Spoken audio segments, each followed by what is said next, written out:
প্রাণ রক্ষায় রাজনৈতিক নেতা, বিচারক, প্রশাসনের কর্মকর্তা এবং পুলিশ সহ ৬৬২ জনকে আশ্রয় দিয়েছিল সেনাবাহিনী।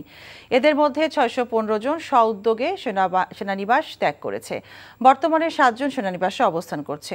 আন্তঃবাহিনী জনসংযোগ পরিদপ্তর ISPR এর এক সংবাদ বিজ্ঞপ্তিতে জানানো হয়, ৫ই আগস্টের রাজনৈতিক পট পরিবর্তনের প্রেক্ষিতে বিভিন্ন সেনানিবাসে তাদের আশ্রয় দেওয়া হয়। বিচার বহির্ভূত হত্যাকাণ্ড রোধ, জীবন রক্ষা এবং আইনের শাসন সমুন্নত রাখার লক্ষ্যে তাদের আশ্রয় দেয় সামরিক বাহিনী। এদের মধ্যে ২৪ জন রাজনৈতিক নেতা, ৫ জন বিচারক, ১৯ জন প্রশাসনের কর্মকর্তা, ২৮ জন অফিসার সহ পুলিশের ৪৮৭ জন। সেনাবাহিনীর আশ্রয়ে থাকা ৪ জনকে বিভিন্ন অভিযোগ এবং মামলার ভিত্তিতে আইনশৃঙ্খলা বাহিনীর কাছে হস্তান্তর করা হয়েছে। সেনাবাহিনী জানিয়েছে, দেশের প্রচলিত আইনের প্রতি শ্রদ্ধাশীল থেকে সেনাবাহিনী সব সময় জনগণের পাশে আছে এবং থাকবে।